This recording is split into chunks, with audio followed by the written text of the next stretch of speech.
Selamat malam, yang terhormat Bapak Pembimbing Mata Kuliah Bahasa Indonesia, Bapak John Erikson Purba, SPD MPD, dan rekan-rekan sekalian yang berbahagia. Puji syukur kita panjatkan kepada Tuhan Yang Maha Esa karena atas rahmat-Nya kita masih diberi kesehatan serta semangat untuk menjalani dunia perkuliahan kita. Pada hari ini, saya Angel Maria sebagai moderator kegiatan presentasi mengenai materi imigrasi. Sebelum memulai presentasi, saya akan memperkenalkan anggota kelompok 4 yang akan menyampaikan materi. Pendahulu disampaikan oleh Charles, apa itu imigrasi disampaikan oleh Akmal, sejarah imigrasi disampaikan oleh Nurul, Direktorat Imigrasi disampaikan oleh Kevin, imigrasi ilegal disampaikan oleh Nurul, faktor penyebab imigrasi disampaikan oleh Randy, hukum keimigrasian disampaikan oleh Kevin, penutup serta kesimpulan disampaikan oleh Iksan. Baiklah, langsung saja kita mulai. Penyampaian pendahulu kepada rekan Charles dipersilahkan. Baik, terima kasih kepada moderator. Saya Charles Bintang akan mempresentasikan bagian pendahuluan dari presentasi kami ini. Pada latar belakang masalah, pendahuluan kami mempunyai beberapa bagian, yaitu latar belakang masalah, tujuan, dan juga rumusan masalah. Di latar belakang masalah, dimulai dengan kasus di mana artikel berita menuliskan bahwa ada 34 TKA asal Cina yang masuk ke Indonesia via Bandara Internasional Soekarno-Hatta. Lalu kami juga di makalah ini ada rumusan masalah. Rumusan masalah kami itu untuk membahas yang akan dibahas. Yang pertama, apa itu imigrasi? Bagaimana proses imigrasi? Apa itu Direktorat Jenderal Imigrasi? Apa itu imigrasi legal dan imigran ilegal? Yang kelima, adakah solusi untuk mengatasi permasalahan imigrasi ilegal dan imigran ilegal? Tujuan dari pembuatan makalah ini yaitu untuk yang pertama mengetahui dan memahami imigrasi itu sendiri, yang kedua mengetahui dan memahami proses imigrasi, yang ketiga mengetahui dan memahami Direktorat Jenderal Imigrasi, yang keempat mengetahui dan memahami imigrasi ilegal dan imigran ilegal, yang kelima mengetahui solusi untuk mengatasi imigran ilegal dan imigran ilegal. Sekian bagian pendahuluan yang dapat saya presentasikan. Berikutnya akan saya serahkan kembali kepada moderator. Kepada moderator dipersilahkan.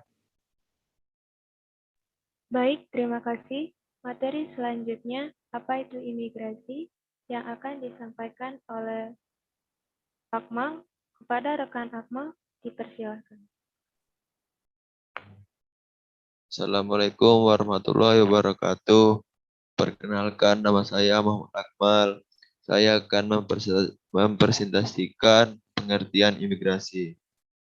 Imigrasi adalah perpindahan orang dari suatu negara atau nation state ke negara lain, di mana ia bukan merupakan warga negara. Imigrasi merujuk perpindahan untuk menetap permanen dilakukan oleh imigran. Walaupun demikian, migrasi pekerja musiman atau umumnya untuk periode kurang dari 1 tahun. PBB memperkirakan sekitar 190 juta imigran internasional pada tahun 2005. 3% populasi dunia. Sisanya tinggal di tempat masing-masing atau negara penerusnya. Migrasi telah berlangsung selama ribuan tahun, tetapi ada perkembangan pada beberapa negara yang berkaitan dengan masalah kewarganegaraan. Hal ini berkaitan langsung dengan masalah hak-hak penduduk. Masalah imigrasi menjadi isu politik karena menyebabkan adanya perbedaan dari imigran yang memiliki budaya berbeda dengan penduduk lokal. Hal ini dapat menimbulkan konflik sosial. Lanjut.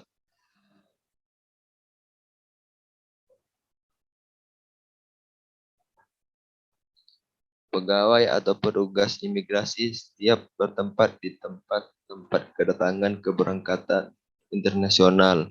Anggota imigrasi untuk menjaga dan melaksanakan tugas mengawasi datangnya perginya suatu warga atau orang melihat tugas keimigrasian antara lain untuk melihat dan mengidentifikasi datangnya orang ke negeri imigrasi. Anggota keimigrasian itu sendiri antara lain Bandara Udara Internasional, Pelabuhan Laut Internasional, dan perbatasan negara. Sekian konsultasi dari saya. Baik, terima kasih. Materi selanjutnya, sejarah imigrasi yang akan disampaikan oleh Nurul. Kepada rekan Nurul dipersilahkan. Sejarah imigrasi dibagi dua, yaitu sebelum tahun 1950 dan setelah tahun 1951. Imigrasi di era penjajah, di mana Belanda datang dengan kapal dagang. Di sini mulailah dibentuk keimigrasian di zaman Belanda, yang kala itu Belanda menerapkan kebijakan open policy atau politik pintu terbuka, yang dimaksudkan untuk segalanya kepentingan penjajah Belanda.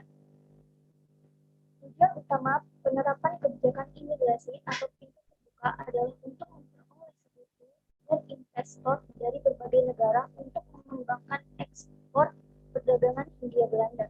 Selain itu, mendukung warga juga dapat digunakan untuk bersama-sama mengeksploitasi dan mendukung popularitas asing.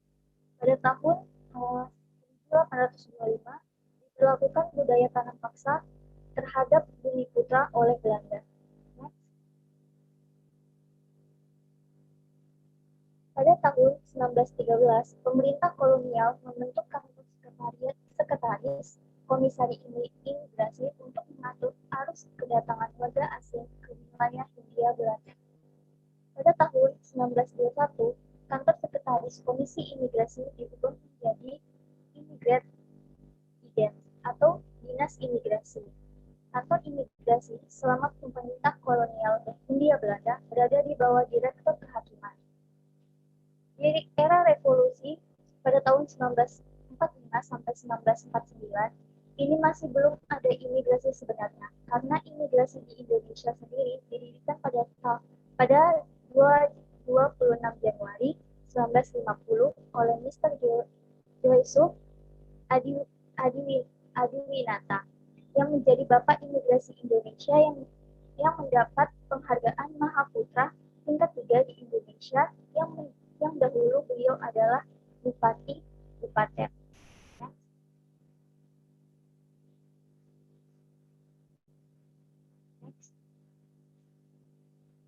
Dan saat itulah layanan imigrasi untuk produk Hindia Belanda diserahkan kepada pemerintah Indonesia pada 26 Januari 1950.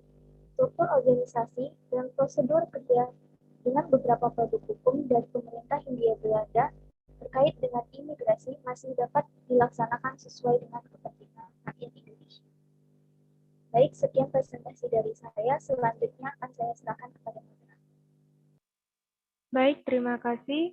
Materi selanjutnya, Direktorat Imigrasi yang disampaikan oleh Kevin. Kepada rekan Kevin dipersilahkan. Baik, perkenalkan nama saya Stefanus Kevin. Di sini saya akan mempresentasikan bagian saya yang berjudulkan Direktorat Jenderal Imigrasi. Direktorat Jenderal Imigrasi adalah sebuah struktur bagian dari Kementerian Hukum dan Hak Asasi Manusia Indonesia yang memiliki tugas pokok merumuskan dan melaksanakan kebijakan dan standarisasi teknis di bidang imigrasi. Saat ini Direktur Jenderal Imigrasi dijabat oleh Joni Ginting. Direktorat Jenderal Imigrasi mempunyai tugas merumuskan dan melaksanakan kebijakan dan standarisasi teknis di bidang imigrasi. Dalam melaksanakan tugas, Direktorat Jenderal Imigrasi menyelenggarakan fungsi yang pertama, penyiapan perumusan kebijakan departemen di bidang dokumen, perjalanan, visa, dan fasilitas, izin tinggal dan status, intelijen penyidikan, dan penindakan, lintas batas dan kerjasama luar negeri, serta sistem informasi keimigrasian. Yang kedua, pelaksanaan kebijakan di bidang dokumen perjalanan, visa dan fasilitas, izin tinggal dan status, intelijen penyidikan dan penindakan, lintas batas dan kerjasama luar negeri, serta sistem informasi keimigrasian sesuai dengan ketentuan peraturan perundang-undangan yang berlaku. Perumusan standar norma, pedoman, kriteria, dan prosedur di bidang dokumen perjalanan, visa dan fasilitas, izin tinggal dan status, intelijen penyidikan dan penindakan, lintas batas dan kerjasama luar negeri, serta sistem informasi keimigrasian. Yang keempat, pemberian bimbingan teknis dan evaluasi. Yang kelima, pelaksanaan urusan administrasi Direktorat Jenderal. Organisasi Direktorat Jenderal Imigrasi meliputi 1 kantor pusat, 33 divisi imigrasi pada kantor wilayah Departemen Hukum dan Hak Asasi Manusia Republik Indonesia, 127 kantor imigrasi, 13 rumah detensi imigrasi, dan 19 atase imigrasi pada perwakilan Republik Indonesia di luar negeri. Struktur organisasi di kantor pusat meliputi 1 unit eselon 1 dan 7 unit eselon 2, yaitu Direktur Jenderal Imigrasi, Sekretaris Direktorat Jenderal Imigrasi, Direktorat Lalu Lintas Keimigrasian, Direktorat Pengawasan dan Penindakan Keimigrasian, Direktorat Kerjasama Keimigrasian, Direktorat Intelijen Keimigrasian, Direktorat Izin Tinggal dan Status Keimigrasian, dan yang terakhir Direktorat Sistem dan Teknologi Informasi Keimigrasian. Sekian dari saya. Terima kasih, saya kembalikan ke moderator. Baik, terima kasih. Materi selanjutnya, imigrasi ilegal, yang disampaikan oleh Nurul. Kepada rekan Nurul dipersilahkan. Saya Nurul Syafrika, di sini saya akan menjelaskan imigrasi ilegal. Imigrasi ilegal atau pendatang gelap merupakan sekelompok orang yang masuk atau tinggal di sebuah negara secara ilegal. Ilegal yang dimaksud adalah tidak mengikuti undang-undang imigrasi, contoh memasuki negara tujuan tanpa izin, dan bukan dengan melalui pintu masuk utama. Penanganan imigrasi ilegal menekankan pada upaya preventif, represif, dan kerjasama internasional. Upaya pencegahan masuknya imigran ilegal di Indonesia dilakukan dengan melalui proses pemeriksaan orang asing yang hendak memasuki wilayah Indonesia. Pencegahan juga dilakukan dengan meningkatkan pengawasan orang asing ketika berada di Indonesia dan pengawasan orang asing setiap kegiatan yang dilakukan selama di Indonesia. Next. Kebijakan pemerintah dengan menjalin kerjasama internasional sangat penting dilakukan dalam penyelesaian masalah perdagangan dan penyeludupan manusia. Kerjasama internasional yang terkait imigran ilegal seperti kerjasama dalam forum ASEAN, ASEM, PBB, dan Bali Proses. Peran organisasi-organisasi internasional yang mengatasi imigran ilegal, pengungsi, dan pencari suaka politik seperti IOM dan UNHCR. Dalam menangani kasus imigran ilegal yang tidak mempunyai dokumen perjalanan, maka akan dikenakan dengan sanksi berdasarkan pada pasal 119 ayat 1 pada tahun 2006, pada Undang-Undang Nomor 6 Tahun 2011 tentang keimigrasian. Next.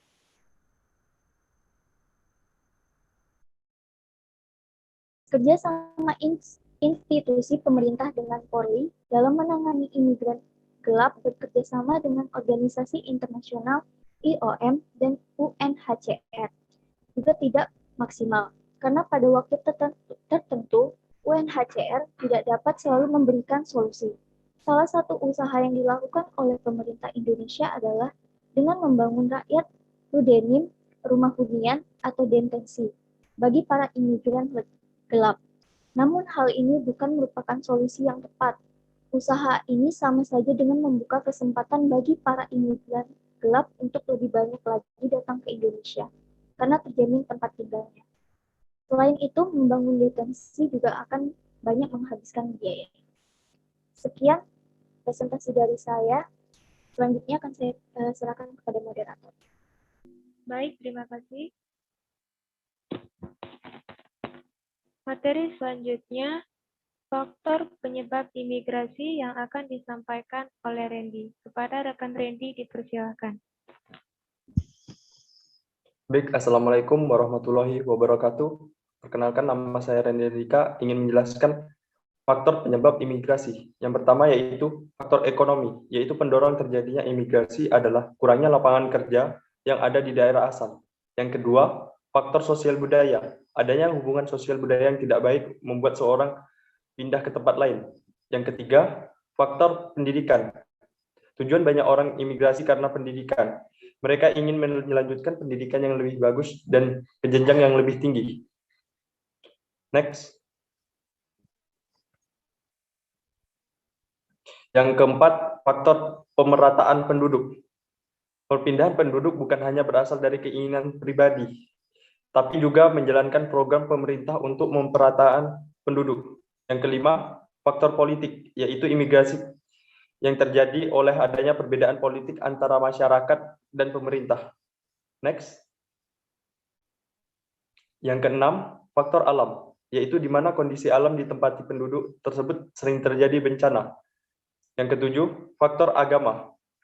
Ada juga orang yang memilih berpindah ke tempat karena alasan faktor agama atau kepercayaan. Sekian dari saya. Wassalamualaikum warahmatullahi wabarakatuh. Baik, terima kasih. Materi selanjutnya, hukum keimigrasian yang akan disampaikan oleh Kevin. Kepada rekan Kevin dipersilahkan. Baik, nama saya Stefanus Kevin. Di sini saya akan membacakan masalah hukum keimigrasian. Politik hukum keimigrasian di Indonesia terutama terkait dengan pemberian izin tinggal terbatas bagi orang asing atau warga negara asing di Indonesia. Pemberian izin dengan pemberian visa, anggota ASEAN dapat masuk wilayah Indonesia tanpa menggunakan visa untuk tujuan singkat selama 30 hari.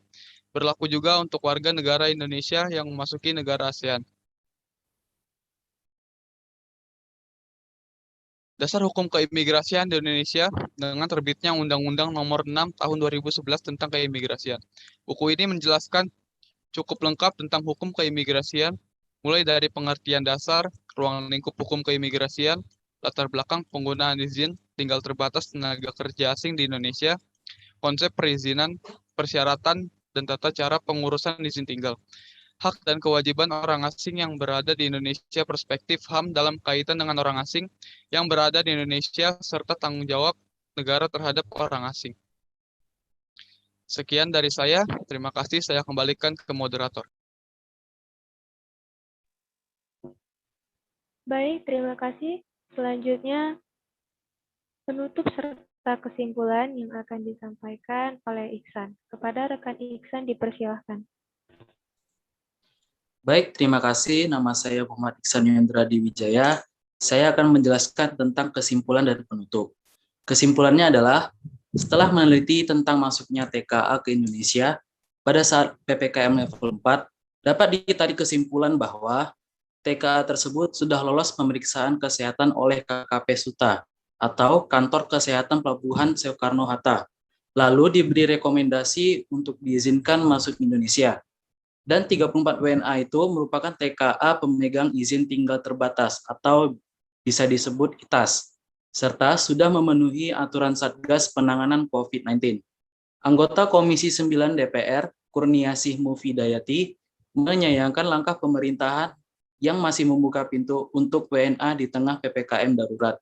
Namun, penggunaan tenaga kerja asing tersebut merupakan suatu hal yang sah dan diperbolehkan oleh pemerintah jika tenaga asing tersebut bekerja di Indonesia sebagai tenaga ahli dan atau memegang jabatan sebagai komisaris dan atau direktur suatu perusahaan. Tentunya dengan memenuhi semua persyaratan yang telah diatur dalam undang-undang, penggunaan tenaga kerja asing tersebut jika dimanfaatkan dengan baik dan optimal akan mendatangkan keuntungan bagi perekonomian Indonesia. Keuntungan yang didapatkan tentu saja juga berdampak terhadap peningkatan kualitas tenaga kerja lokal yang tercermin dalam transfer ilmu di bidang teknologi.